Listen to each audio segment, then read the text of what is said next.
کیا طاقت ہمیشہ طاقت کی زبان میں بولتی ہے یا اکثر وہ اخلاقیات کے پردے میں خود کو چھپا لیتی ہے؟ شروع میں یہ سمجھنا ضروری ہے کہ جب طاقت براہ راست اپنے مفاد کی بات کرتی ہے تو فوراً پہچان لی جاتی ہے، مگر جب وہی مفاد اخلاقی اصولوں کے الفاظ میں پیش کیا جائے تو اس کی نوعیت بدل جاتی ہے، اور یہی تبدیلی اصل کھیل کو شروع کرتی ہے، کیونکہ یہاں سے فیصلے صرف عمل نہیں رہتے بلکہ ایک درست اور غلط کے فریم میں داخل ہو جاتے ہیں، جہاں اختلاف خود بہت کمزور پڑنے لگتا ہے۔ اخلاقی زبان بیانیے کو غیر سوالی کیسے بناتی ہے؟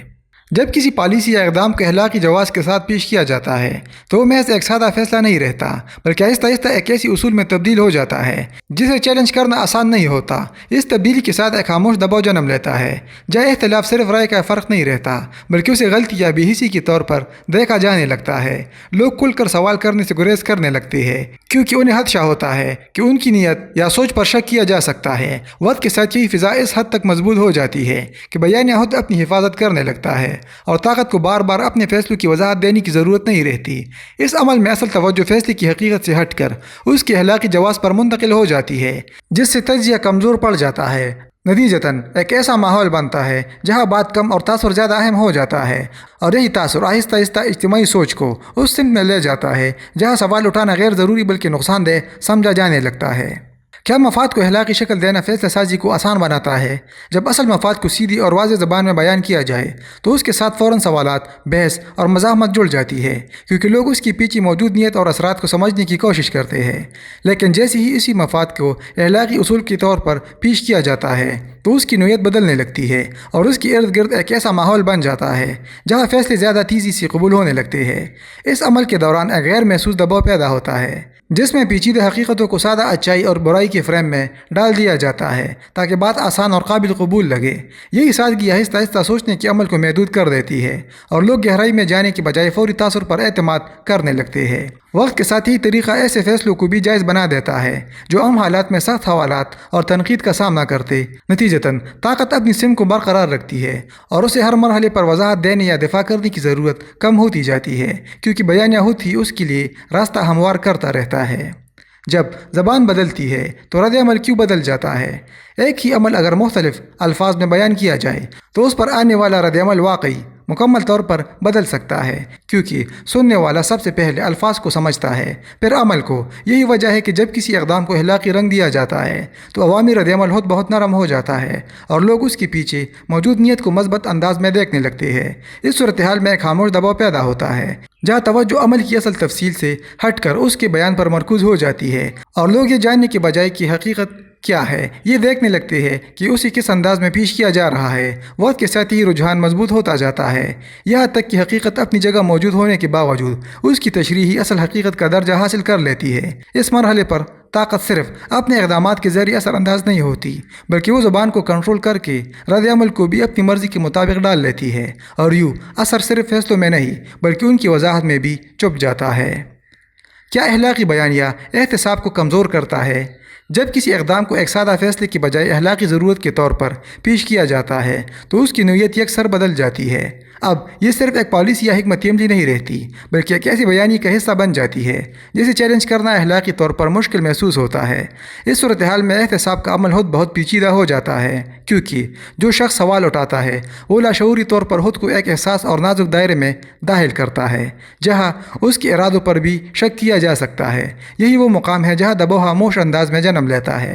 اس دباؤ کے تحت ادارے اور افراد دونوں محتاط رویہ اختیار کرنے لگتے ہیں۔ ابتدا میں یہ احتیاط صرف الفاظ کی چناؤ تک محدود ہوتی ہے، مگر وقت کے ساتھ یہی احتیاط ایک گہری خاموشی میں بدل جاتی ہے۔ نتیجتاً وہ فیصلے بھی بغیر کسی سنجیدہ سوال یا تنقیدی جائزے کی قبول کر لیے جاتے ہیں جو عام حالات میں سخت جانچ پڑتال سے گزرتے۔ اس طرح ایک ایسا ماحول تشکیل پاتا ہے جہاں اختلاف کی گنجائش کم ہوتی جاتی ہے اور طاقت نہایت خاموشی کے ساتھ اپنا اثر بڑھاتی ہے، کیونکہ اسے کسی واضح مزاحمت کا سامنا نہیں کرنا پڑتا۔ طویل مدت میں یہ عمل بیانی کی ساخت کو کیسے بدلتا ہے؟ وقت کے ساتھ جب مفاد کو مسلسل اخلاقی الفاظ میں پیش کیا جاتا ہے تو بیانیہ محض اظہار کا ذریعہ نہیں رہتا بلکہ ایک منظم ڈھانچے کی شکل اختیار کرنے لگتا ہے۔ ابتدا میں یہ عمل معمولی محسوس ہوتا ہے، جیسے کسی فیصلے کو بہتر انداز میں سمجھانے کی کوشش کی جا رہی ہو، مگر رفتہ رفتہ یہی انداز ایک مستقل فریم بن جاتا ہے۔ اس فریم کے اندر رہ کر بات کرنا آسان اور محفوظ محسوس ہوتا ہے، جبکہ اس سے باہر نکل کر سوال اٹھانا غیر ضروری یا غیر مناسب سمجھا جانے لگتا ہے۔ اسی عمل کے دوران ایک غیر محسوس دباؤ جنم لیتا ہے جو نئے خیالات کو بھی اسی سانچے میں ڈلنے پر مجبور کرتا ہے جو نقطۂ نظر اس دائرے سے باہر ہو۔ وہ آہستہ آہستہ پس منظر میں چلے جاتے ہیں یا مکمل طور پر نظر انداز کر دیے جاتے ہیں۔ نتیجتاً بیانیہ صرف معلومات کا مجموعہ نہیں رہتا بلکہ ایک ایسا فعال نظام بن جاتا ہے جو خود یہ طے کرتا ہے کہ کون سی بات قابل قبول ہے اور کون سی نہیں۔ یوں طاقت کسی ایک فیصلے یا بیان میں محدود نہیں رہتی بلکہ اس پوری نظام میں سرایت کر جاتی ہے جو خاموشی کے ساتھ اپنی حدود قائم رکھتا ہے اور اپنے خلاف اٹھنے والی ہر ممکن آواز کو غیر مؤثر بنا دیتا ہے۔ کیا یہ عمل خود کار نظام میں تبدیل ہو جاتا ہے؟ جب ایک معاشرہ مسلسل ایک ہی نوعیت کی اخلاقی زبان سنتا رہتا ہے تو یہ الفاظ صرف سننے تک محدود نہیں رہتے بلکہ آہستہ آہستہ اجتماعی شعور کا حصہ بن جاتے ہیں۔ ابتدا میں لوگ ان خیالات کو محض قبول کرتے ہیں مگر وقت کے ساتھ وہی خیالات ان کی اپنی زبان اور سوچ میں منتقل ہونے لگتے ہیں۔ یوں ایک ایسا مرحلہ آتا ہے جہاں بیانیہ باہر سے مسلط نہیں ہوتا بلکہ اندر سے خود بخود پیدا ہونے لگتا ہے۔ یہی وہ مقام ہے جہاں دباؤ کی نوعیت بدل جاتی ہے۔ اب دباؤ کسی ادارے یا طاقت کے ذریعے نہیں بلکہ خود افراد کے اندر جنم لیتا ہے۔ لوگ خود ہی اسی بیانیے کو درست سمجھ کر آگے بڑھاتے ہیں اور جو اس سے ہٹ کر سوچنے کی کوشش کرے اسے غیر معمولی یا غلط سمجھا جاتا ہے۔ اس طرح اختلاف کی گنجائش بتدریج کم ہوتی جاتی ہے اور یکجانیت بڑھنے لگتی ہے۔ یہی خود کار عمل طاقت کو مزید مستحکم کرتا ہے کیونکہ اب اسے ہر سطح پر کنٹرول قائم رکھنے کی ضرورت نہیں رہتی۔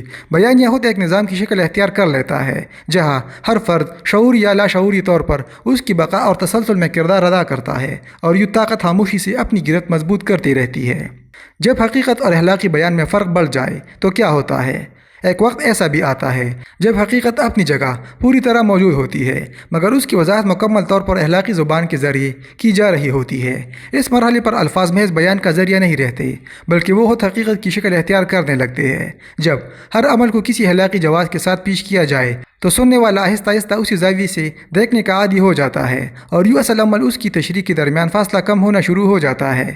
اسی کیفیت میں ایک غیر محسوس دباؤ پیدا ہوتا ہے جو لوگوں کو اس بات پر آمادہ کرتا ہے کہ وہ بیان کو ہی حقیقت سمجھ لے۔ نتیجتاً یہ فرق واضح نہیں رہتا کہ کیا ہوا اور اسے کس انداز میں پیش کیا جا رہا ہے۔ یہی دھندلاہٹ وہ نقطہ ہے جہاں طاقت سب سے زیادہ مستحکم ہو جاتی ہے کیونکہ اب وہ صرف فیصلے کرنے تک محدود نہیں رہتی بلکہ یہ بھی طے کرتی ہے کہ ان فیصلوں کو کس زاویے سے دیکھا اور سمجھا جائے۔ یوں حقیقت کی اپنی اہمیت کم ہونے لگتی ہے اور اس کی تشریح زیادہ وزن اختیار کر لیتی ہے۔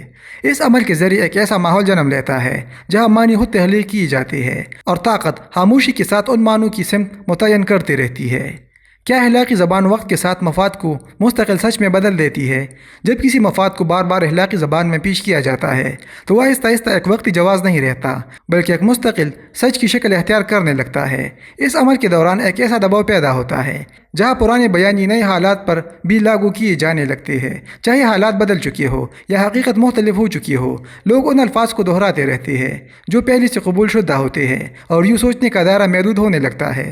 اس تسلسل کے ساتھ ایک ایسا ماحول بنتا ہے جہاں مفاد اور اصول کے درمیان فرق دھندلا جاتا ہے اور جو بات ایک وقت میں صرف ایک حکمت عملی تھی وہ ایک لازمی سچ کے طور پر دیکھی جانے لگتی ہے۔ نتیجتاً فیصلے صرف موجودہ حالات کی بنیاد پر نہیں ہوتے بلکہ ایک پہلے سے قائم شدہ اخلاقی فریم کے اندر کیے جاتے ہیں جس سے نئی سوچ کے امکانات کم ہو جاتے ہیں۔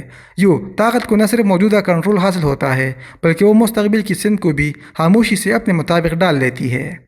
اب اس تجزیے کا خلاصہ سمجھتے ہیں۔ آخر میں معاملہ محض الفاظ تک محدود نہیں رہتا بلکہ ایک ایسے مکمل نظام کی شکل اختیار کر لیتا ہے جو یہ طے کرتا ہے کہ مفاد کو کس انداز میں پیش کیا جائے گا۔ جب اخلاقی زبان مسلسل مفاد کو ڈامتی رہتی ہے تو آہستہ آہستہ ایک ایسا ماحول تشکیل پاتا ہے جہاں اصل مقصد پس منظر میں چلا جاتا ہے اور اس کی جگہ ایک قابل قبول بیانیہ لے لیتا ہے۔ اس مرحلے پر بات صرف اس کی نہیں رہتی کہ کیا جا رہا ہے بلکہ اس کی ہو جاتی ہے کہ اسے کس طرح بیان کیا جا رہا ہے۔ وقت کے ساتھ یہی بیانیہ مضبوط ہو کر ایک حفاظتی ڈھانچے میں بدل جاتا ہے۔ اب طاقت کو خود کو کھل کر ظاہر کرنے یا سخت کنٹرول قائم رکھنے کی ضرورت نہیں رہتی کیونکہ اس کا بیانیہ ہی اس کے لیے دفاع کا کام کرنے لگتا ہے۔ لوگ اسی زبان اور فریم میں سوچنے اور بات کرنے لگتے ہیں جس سے اختلاف کی گنجائش مزید محدود ہو جاتی ہے۔ یوں طاقت اپنی سب سے مستحکم شکل اختیار کر لیتی ہے، ایک ایسی شکل جو بظاہر خاموش ہوتی ہے مگر مکمل طور پر مؤثر۔ یہ خاموشی دراصل اس نظام کی طاقت کا ثبوت بن جاتی ہے جہاں کنٹرول دکھائی نہیں دیتا مگر ہر سطح پر موجود ہوتا ہے۔